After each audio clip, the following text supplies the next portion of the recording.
All right, so the sled was a huge hit this week. Are you tired of going around in circles? Oh yeah, still dizzy. Still dizzy. I have to say that was a nice thing. I wish that they would have been able to have mittens that would have worked for him. That was a source of frustration. Yeah. And then Fiona didn't even want them. Oh no. Nope, you guys offered to pawn them It's- off on Fiona, and she didn't even want them. Yeah, we tried to get rid of them, but no takers. No takers. Yeah. So there was definitely some. You had for you had 100. You averaged 50 counts of positive verbal for each hour. That's really good. Your positive action, doing things, playing with them, adapting to their needs, basic needs, things like that. You had what did you have? You had about 50 counts of that, so that's pretty good. You did well with that. The only and you did well with your multitask. You don't like that word. Have we figured out a new word for that? Dual something. I don't know what you want to call it, but for our sake, you did. Yeah, there might be a word for it. Yeah. I had sent you the goals at the beginning of the week that we'll work on this month, like the follow through with the hallway expectations. You did fine. Yeah, I think I got those written down. I'll have to double check when I get home if I got all of them written down or not. But. And you really increased your play this time, which was nice. And I noticed especially both kids liked it, but I noticed that Tiffany really ate that up too. She likes you were playing with her on your lap and things like that. Yeah. Another thing that I wanted to comment that I thought you did really well was Johnny was frustrated with the gloves, and you actually helped him identify the feeling, and then you said let's try again, and then you helped him put on the gloves instead of. So that was really good, kind of like having him stop for a minute, identified frustration, and then you said let's try again, and then you worked with him with it. I do have to say though, Kelly, I was a little surprised. You made the comment, Mom made it too hard. Mom's too lazy to drive to Fleet Farm. They're cheap. They're cheap to go to Fleet Farm. Yeah, I put the blame on her. Yeah. What do you think that does with the kids? Yeah, it probably wasn't the right thing to say. Nah. But I was frustrated too, so I slipped out. What do you think you could have said instead? I could have just said, well, we're going to get you different gloves. Yeah. So. Yeah, because you want to try not to.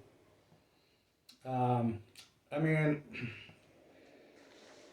you want to try to. How does that go?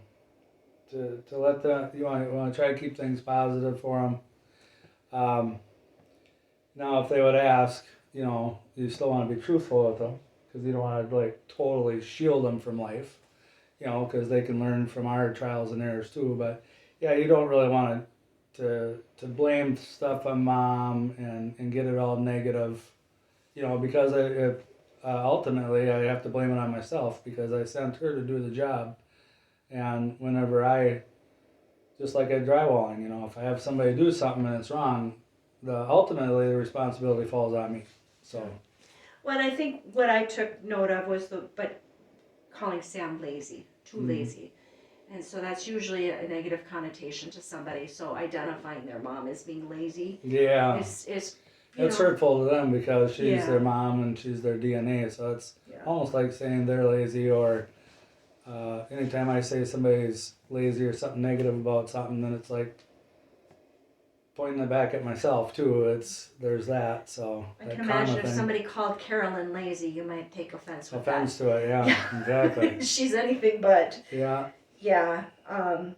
So I just wanted you to be, to make sure that you're aware of, even in your frustration, to not, and we tell all our parents, not to throw the other parent under the bus, because you are right. I mean, you had a responsibility too. You could have looked at him. You could have done it yourself. You could have said, could have got it done earlier. Yeah. I put on the wipes in there, that they're not for skin. And we ordered a case of baby wipes. for like skin cleaning, so that there isn't a confusion in the room, because I did notice that you had used them on Tiffany to wipe her face, and they're the disinfectant wipes. So we gotta make sure that, so I wrote right on the canister, not for skin, but I did get some facial wipes in, so that should hopefully, Yeah, they usually try to have them use the Kleenex, so I'm not sure what happened that's there. why but- I go through so much Kleenex in that room. Yeah, maybe I oversaw it that one time, but yeah, I know what's her name. The other staff, she got after me for it, so I'm aware of it. And I always, like, if you ask me, it's like Kleenex on the face. But I mean, as far as skin goes, you have to put it in your hand to wipe the table. It's your hand skin too, but it's not It's a as little sensitive maybe as It's a your little facial different than skin. the mouth, yeah. So that was, I do have to note that was a safety concern that I did have, that it was used to wipe Tiffany's mouth. Yeah, that would have been a mistake.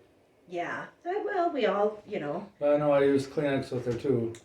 There's probably about, I don't know, 20 or 30 wipes there, I'm sure. yeah. Kleenexes and wipes and. One of the things that I noticed with little Miss Tiffany that session that I've never seen since then or before is her biting. Yeah, she does bite out of frustration or anger or whatever. Yeah. Yeah. And my guess is more than likely because she's nonverbal. I mean, she's just. Yeah, she's trying to communicate or lash out. Yeah. In the way she knows how. And Johnny did get the brunt of it that day. I think he got bit twice or maybe 3 times. Yep. So actually he got bit twice. She hit him once and she pushed him another time. Yeah. So what I know, I always keep track of emotional dysregulation. Kids are gonna have it. Yeah. They're always gonna have it. It's not a bad thing that they have it, but I like to keep track of who has it and for a duration, because they're just learning, right? They're little kids. Yeah. If I would have been you that day, I would have been exhausted, because Tiffany and Johnny, when I wrote these down, they tag team. One would have it, the other would have it. One would have it, the other would have it. Mm-hmm. The first hour, there were 10 instances. The second hour, there were 19. And the third hour, there was 20. Yeah. And one of the things that I wanted to talk to you about was, it seemed like there was two themes that went on, and I have a video clip of one of them, but 2 themes that kind of happened that added to their kids' frustration was one around sharing. Sharing and taking turns, yeah. Yeah, sharing and taking turns, which is pretty typical for that age. I mean, they're just learning. They have no idea. There's a lot of, they want what they want, and they're going to get what they get.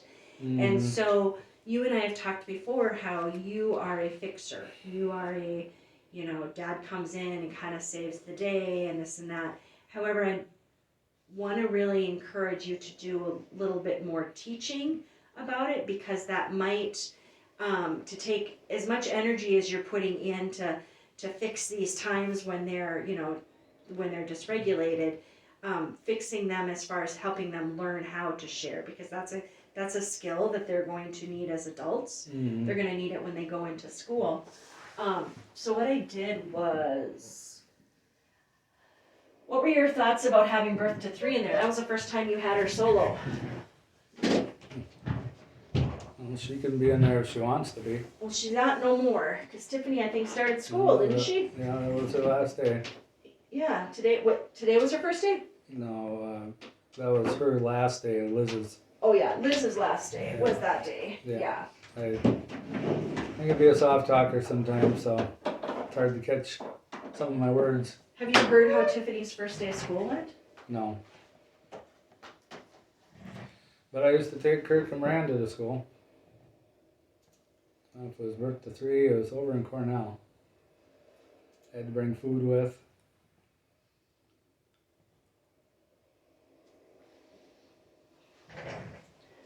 Food with? Yeah, they had us pack lunch for him. Oh. So I don't know, it might have been Head Start. I don't remember for sure what the name of it was, but pretty sure it was in Cornell. They're pretty young, 2 or 3. So I always remember that when we go back on videos, we are being an armchair quarterback, right? Sunday quarterback. We were being able to look at it in different time, slower pace. You know, you're doing things as parent does really quick, moving a lot. So I had gone and I had pulled a clip of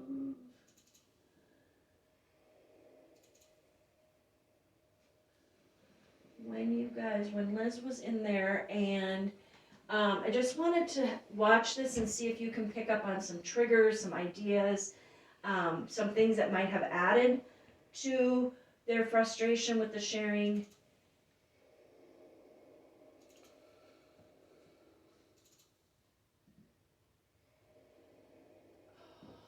A lot of electronics here. So, are in the ball.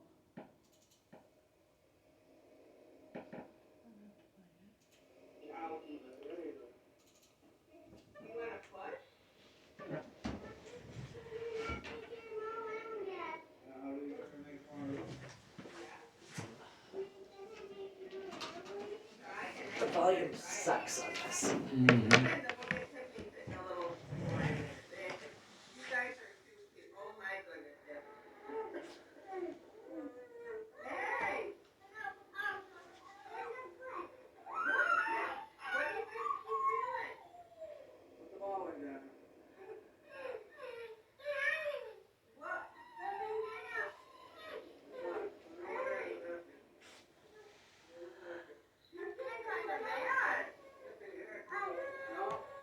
So I wanted to just ask you this. I found this kind of interesting. So Tiffany had the ball for quite a while, the little blue ball or something like that. Mm-hmm.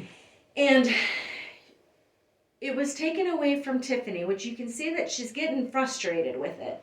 Mm-hmm. But then you had Johnny put it away. Yeah. What was your reasoning with that? I don't know. Okay. I mean, yeah, I mean, it's,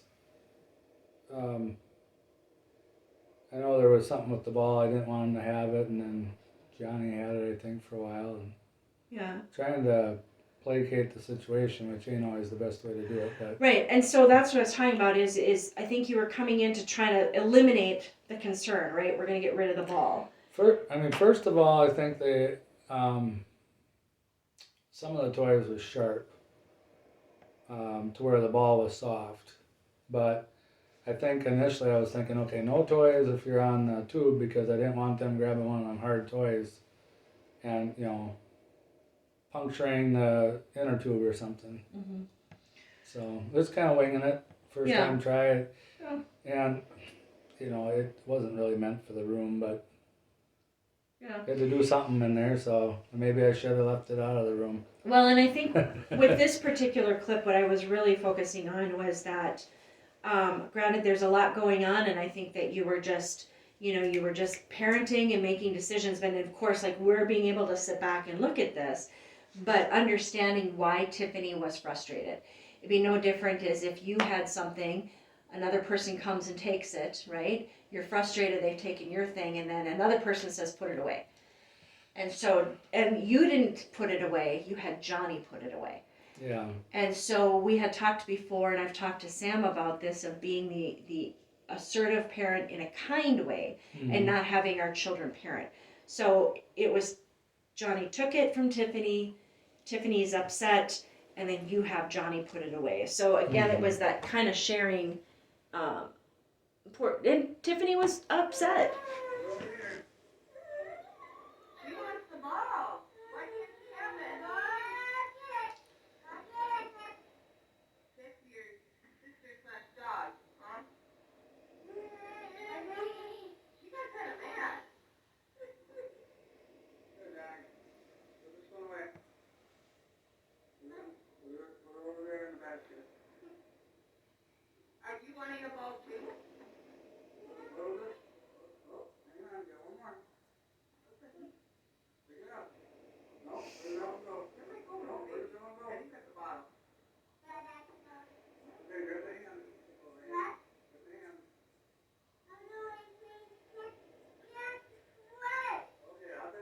You probably didn't see that. Yeah, they sure like that sled. Turned to-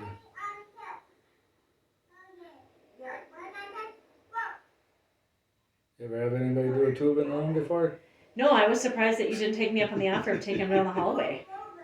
There was nobody else in here. They could Yeah, have you know, easily. I thought of that and I forget my reasoning, but Okay, so Tiffy throws it.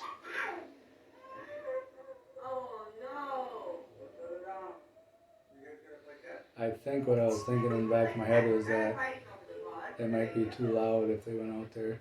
Oh. Be quieter in there with the door shut. So I like how you did say, do you guys want to play catch? So here she's going after him. Uh-oh. Yep, She's frustrated about something now. about the ball. Yep, because Johnny took the ball after she threw it. Mm-hmm.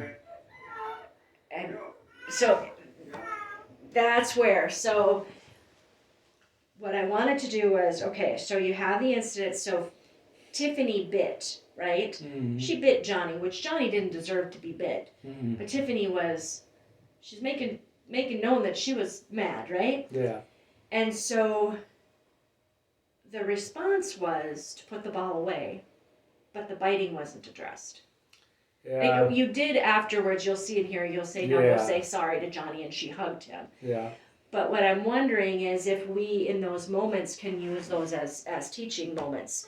We're good with the apologies because you do have the kids say they're sorry. See, and you just say, go say sorry. Yeah. Okay. Now they're back to the.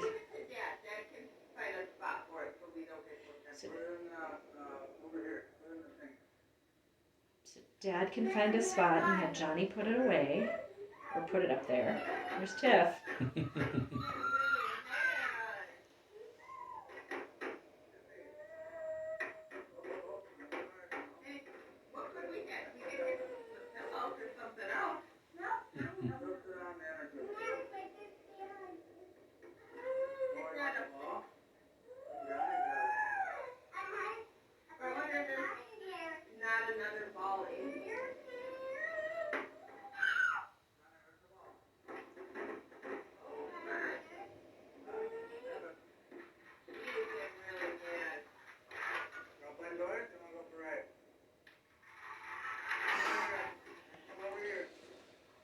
I'm gonna be mad, I'm gonna throw this over. So definitely, like, she's got these big feelings going on. Mm-hmm.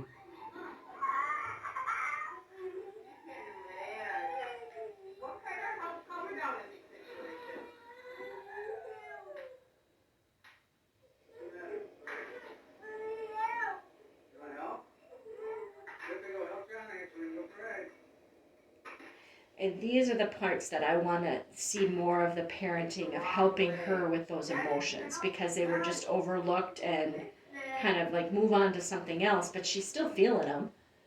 Mm-hmm. Back in the sled. Good follow through, picking up the toys.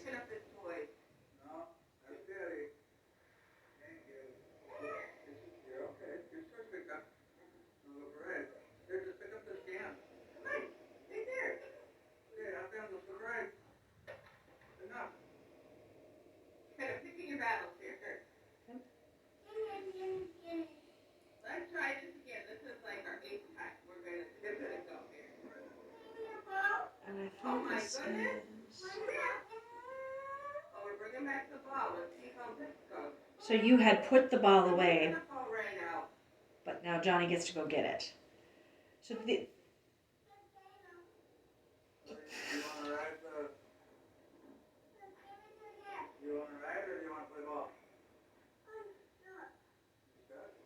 I'm stuck.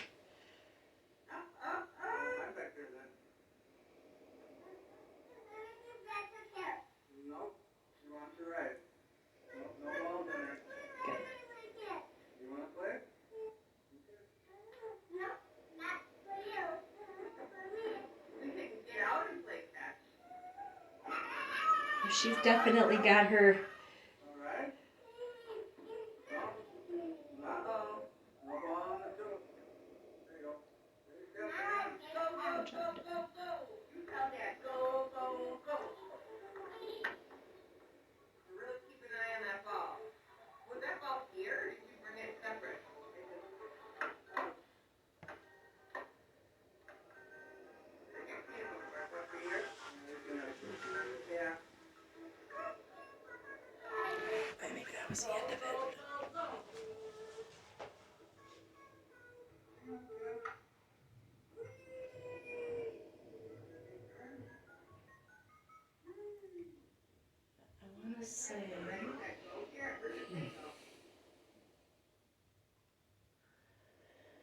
And I think as this went on, Johnny got in there with the ball, and Tiffany got mad.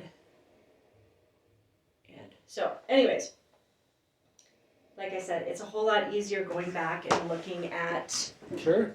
It is, right? I mean, it's so much easier to go back and say, well, what was going on? One of the things that I've noticed is the amount of dysregulation or the kids acting, the big emotions. There's more counts of them in your sessions, and I don't know why, because I have no idea why. And it's nothing against you. It's just that maybe they're feeling free enough to kind of express their emotions, whatnot. But try to use those times, like when Tiffy or Johnny is being upset. Remember, we talked about take a deep breath, use your words, using those as learning opportunities so that you can teach them those important things like sharing, taking turns, things like that. Yeah. Yeah. Yeah, I mean, it would have been a little easier if the inner tube was outside. And, the thing is we didn't want to get an inner tube, but, it's springtime, almost. Yeah. And there's no sleds. I wanted to get them a sled. They had a real cheap one. It just wasn't quite what I wanted at Big Lots. So that would have worked, but I don't like buying, I wanted something that was a little bit deeper.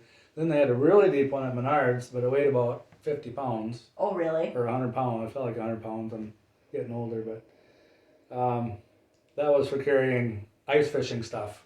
That was really deep. I thought, this is too heavy to pull around. So if I could have just found a standard sled like I had when I was a kid, I would have bought the darn thing. You mean like one of the plastic ones Yeah. that could sit, yeah. Yeah, and they had a cheap, it wasn't deep enough. And then the front had a bevel like this where I like it to kind of come up more. Mm-hmm. And it just wasn't what I wanted, so. Well, even if you would have had the perfect sled, they had a hard time with the mittens, they wouldn't have been able to go out anyway. No, well, that's what I'm saying. If I would have had the sled and the mittens, yeah. And which means I should have got all the stuff at the beginning of winter, but we started getting into the habit of not going outside. Yeah. Which, that's an excuse, but it's like, I don't know if Amazon's got sleds. I haven't went on there yet. Usually you think that they would, well, I suppose if they're all sold out, I say usually they start clearancing that stuff out, but. Yeah, we've got one pair of mittens now for Johnny, I think. Johnny or Tiff. Good. So we gotta get one more pair of mittens and a sled maybe off of Amazon. So maybe I can get that sled ordered before we leave home and hope there's snow. I was going to say, yeah. I think I was surprised when I got up this morning there was as much snow, but is it mostly melted now? Some of it's melting. Yeah. Yeah, I couldn't even get my trailer up into the driveway last night. It was so mushy. It's like, oh God. Yeah, when my husband left this morning for work, he says, you're going to probably want to get out there and clear it off. And I went out and I'm like, oh my goodness. Yeah. I noticed in Fiona's session, good job not being on your phone. That was really good. I was surprised when she said, I wished I was dead. She did? Yeah. And I know you spent a majority of the session over on the chair, and Sam was at the table with Fiona. Yeah. But has she ever, have you ever heard her say that before? No. Or? Okay. But, she's been away from home so long, too. It's just, I'm sure it's not very fun for her, And I don't know. And I don't know why she said that. I don't know if I remember specifically her saying that, but yeah, now that you mention it, maybe I do remember saying. Yeah. And I don't know what led up to that or what was asked, but. And I watched the tape, and there was absolutely nothing. She was doing her homework, and afterwards there was she didn't ruminate on it, she didn't say it again. But one of the things that was, and I talked to Sam about this, is the thing that kind of made me,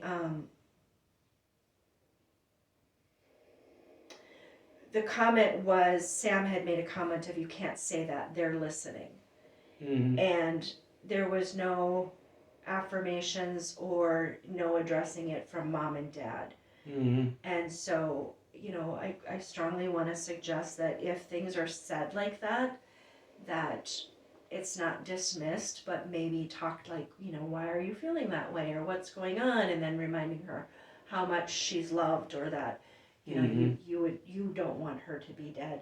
But instead, the only response to either one of her parents was Sam saying, "You can't say that. They're listening." Mm-hmm. And so I don't ever want. I know that the camera and the video is a new thing, and the reason that we do that is because we want to see parents, without staff presence in there. But it doesn't matter if we're listening or not. We'd still want you to respond the same way if she was telling you that in the car or at home. Mm-hmm.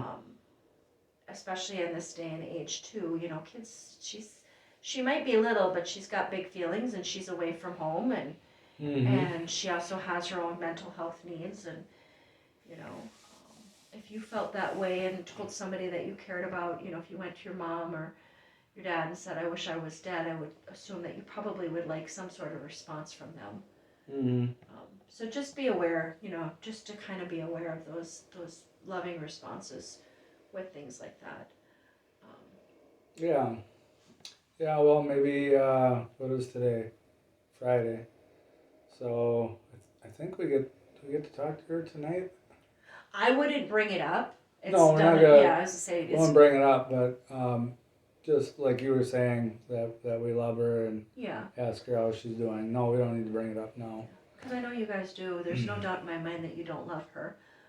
It just was kind of an emotional need that my heart kind of hurt for her that moment. Yeah. Yeah, it is a bit of a catch-22 though, because her being recorded, we don't want her doing any more damage that, but at the same token, we do want her to know that she's loved and stuff like that. So what do you mean you don't want her doing any more damage? Saying something wrong. I mean, it's just like if me or Sam say something wrong. I mean, the kids are taken away.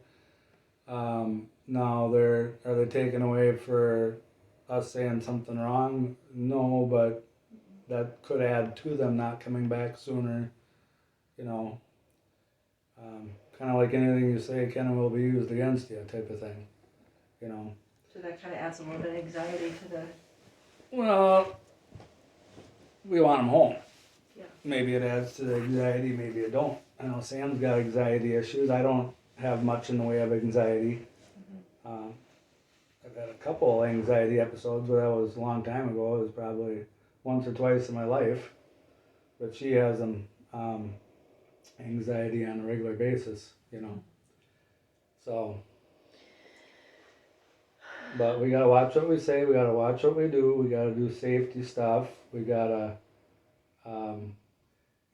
there's cameras. There's witnesses. There's people listening. Yeah, we want to get our kids back, so we want to we want to do the right thing, not the wrong thing.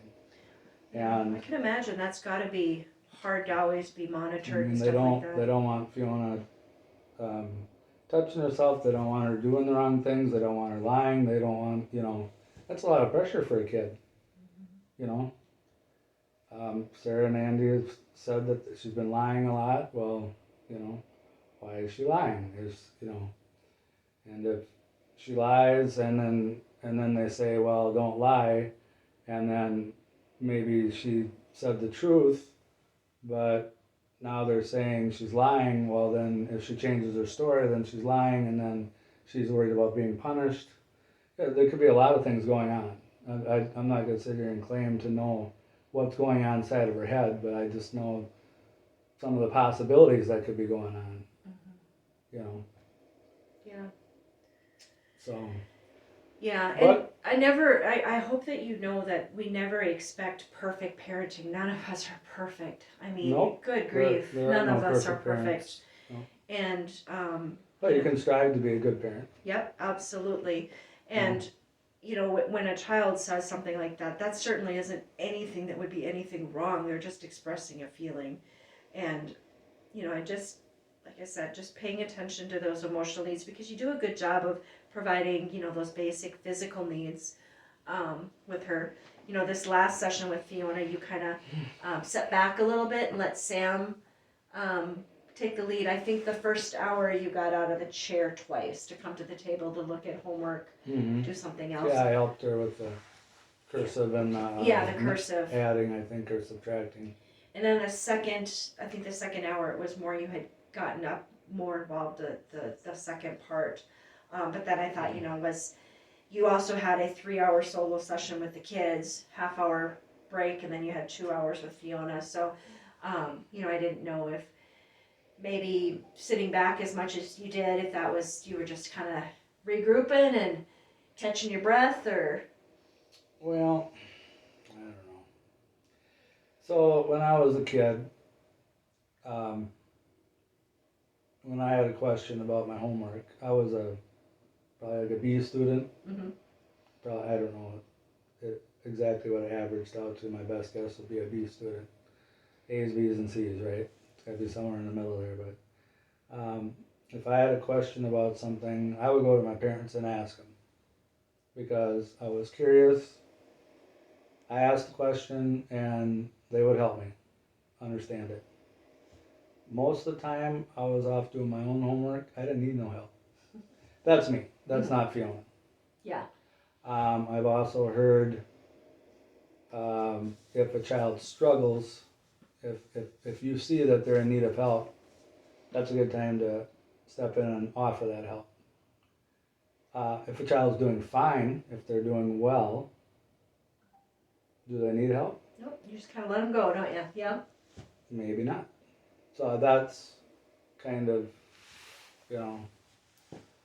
So if Sam was over there helping her, Yeah. you know, then yeah, I got to work on my tiredness, you know, between work and you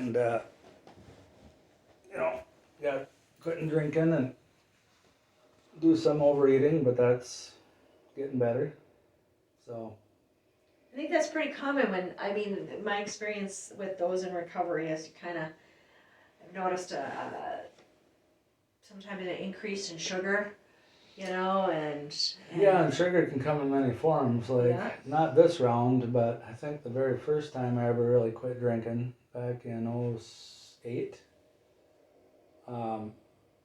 somebody said sandwiches or I think I was into wheat bread at the time, so I held on to that sandwich like that was my way out of drinking.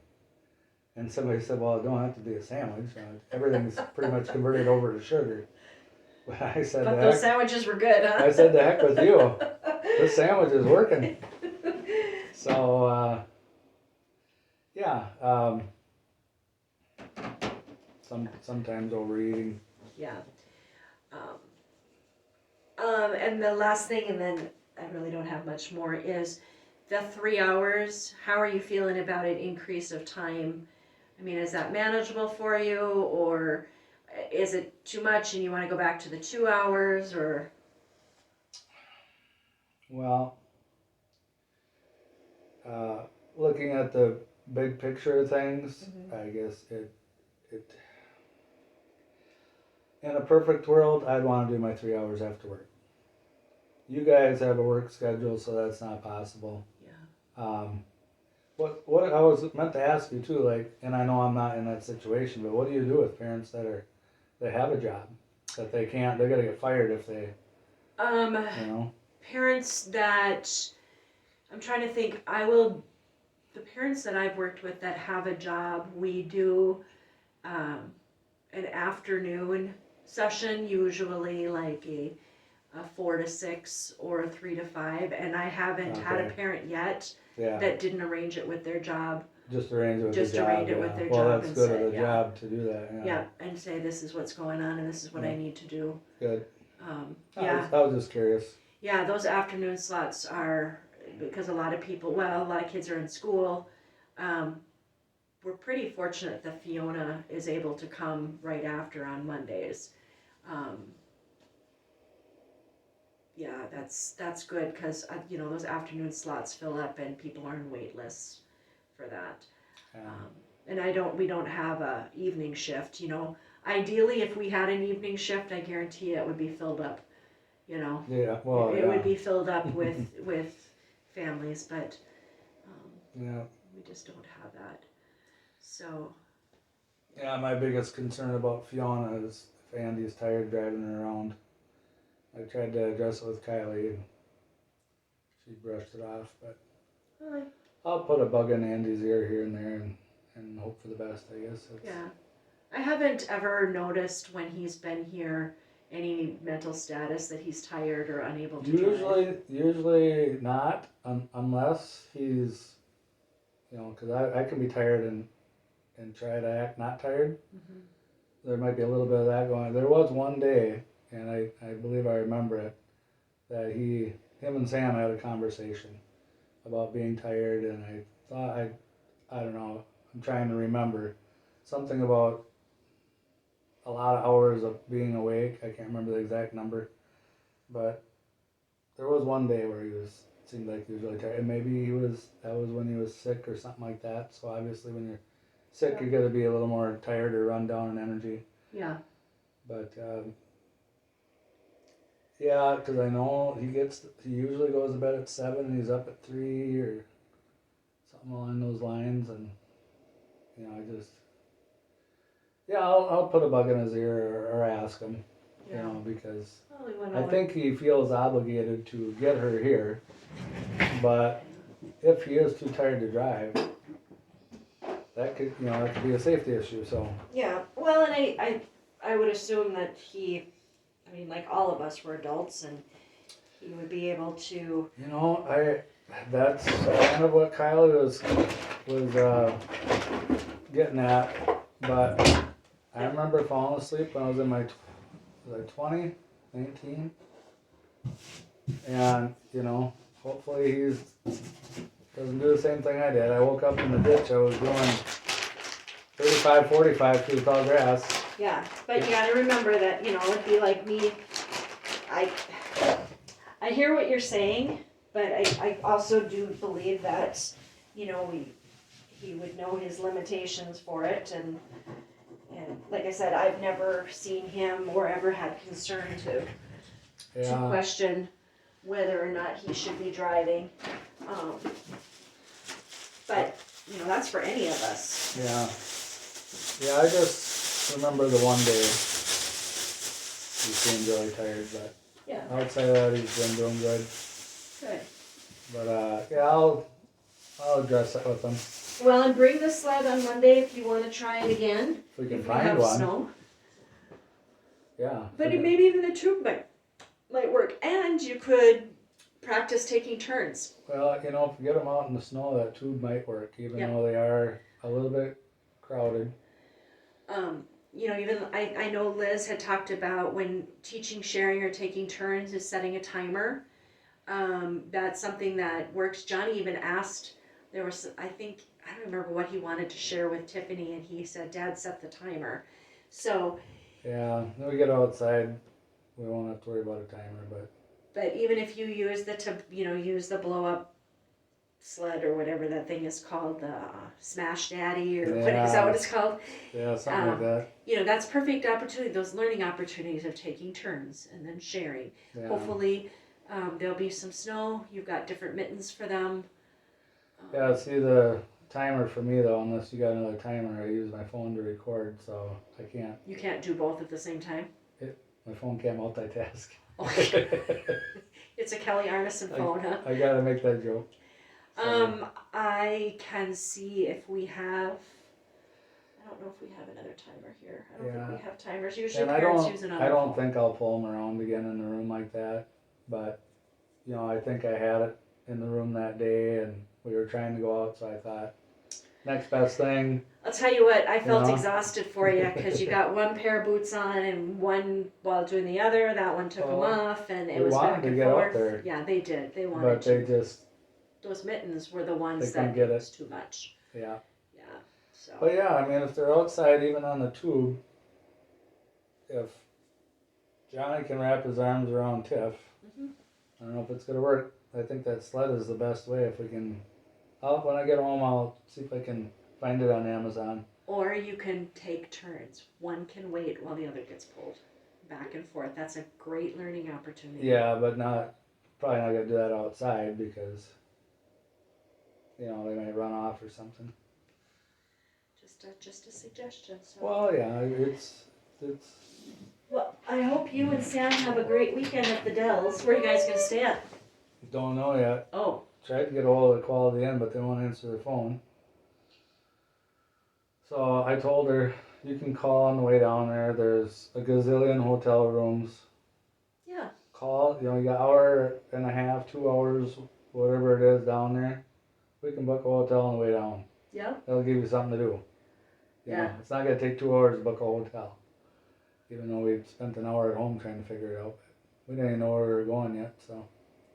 She was pretty excited when she came in. Well, she likes to do that kind of stuff. Yeah. Have you noticed, does she have anxiety attacks? Yeah. So when she has those attacks, what kind of symptoms I think that's what you call them. Well, I don't know. Have you ever had an anxiety attack? Mm-hmm. I mean, I know that I kind of had a little one. This was quite a while ago, maybe a couple times. But so if you know what it's like, and I know what it's like, obviously she knows what it's like.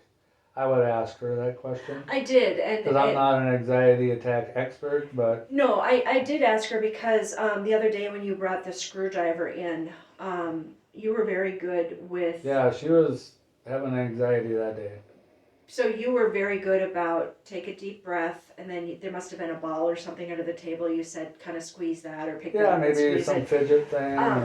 The reason that I ask is because Sam wasn't exhibiting any anxiety before you came in, and then today when I talked to her, she relates her anxiety attacks to breathing in chemicals or things like that. She blew on some.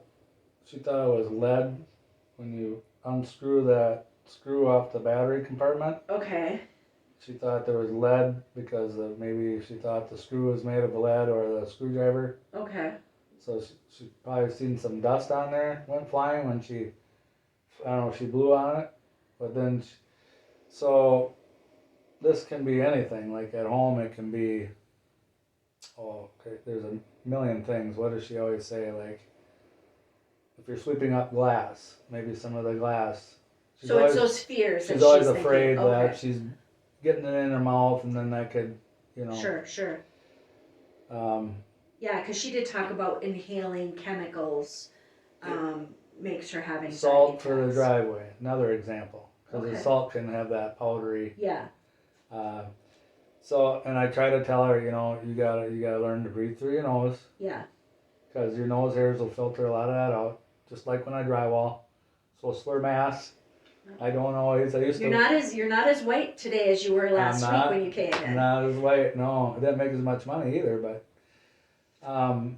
so breathe through your nose. And I said, it's really hard to breathe something in through your mouth, anyways, like sand or glass or salt. Yeah, that powder, the particulates that can float through the air, like when I spray paint, that mist. But well, and I liked how unless you're allergic. Yeah, and I liked how you reminded her to take a deep breath, use the ball. Yeah, I wanted to stay and help her, but I know it's supposed to be a solo session, so. But I can let you know that she was not exhibiting that visual anxiety before you came in, and then after you left, she did not. She didn't take a deep breath or use the ball. And so we talked today about just keep doing that. So you were spot on with those were the two tools that she has to kind of help regulate. So I was really glad to see that you had, when she said how she was feeling, that you were able to the two things that she's talked about that help her. So that was really good. Yeah, maybe we can do some more brainstorming on the way down to the Dells of There you go. fidgets or something that. Yeah, she said she's got a fidget on her phone now. And, I know Wim Hof is big on the breathing thing. I Yeah. think that's supposed to help with anxiety, and then diaphragmatic breathing, yeah. and I don't know, I don't think she's gonna be up for it. But he says specifically for anxiety, and all of this stuff is scientifically done by the scientists now. So it's all they're collaborating with the medical community. That cold shower. He says if you got anxiety issues and you take a cold shower, it's gone. Unfortunately, she couldn't take a cold shower when she's here, In the though. morning, she could take one. Oh, they're talking about just taking one every day? One a day. And then they asked him, well, okay, take the cold shower and the anxiety's gone. Is it possible it could come back during the day? And he said, yeah, it can. But he says, then if you do your breathing, I have to go to the exact video to remember it. And who is this? That's that Wim Hof, that Iceman. Oh, okay. Yeah. Do the breathing and that'll tone it back down again. But according to him, and oh man, have you ever tried to take a cold shower before? Haven't really needed one. I haven't gotten into that. But I had cold water on one time, and ooh, it is a stressor in the body, big time. Yeah. Yeah, so. Well, and I think just encouraging Sam when she does is and even practicing it when she doesn't have those anxiety attacks, just getting used to practicing it, so that it comes natural when she has it. Yeah. But yeah, you gave her 2 tools, and those are the tools that she's identified that help her, and yep. So. Well, not and having the flu and stuff like that. Yeah. I'm assuming it's the flu. All that stuff is. You know how it is when you get the flu. You just feel like laying in bed. Yeah, and not doing anything. And she's with them 3 hours? Yeah. That's a long time to take care of kids when you get the flu. Yeah. If you haven't slept well, whatever. But I hear ya. yeah, so hopefully she can get healthy and do better and not get the flu bug. Yeah, hopefully. She says Ann's bringing the flu bug home. Yeah. Yeah, her mom had it. Jeez, her mom was laying on the couch for days. She couldn't get up. I don't miss that at all. No. Okay, well, you guys have a good weekend. Yeah, you as well. I'll see you Monday morning. See you Monday, and then you got vacation the week after, right? Yes, I'll be out of the office the week after. So. Well, enjoy yourself. Well, I'll see you next week, or Monday anyway. Yeah, see you Monday. Bye.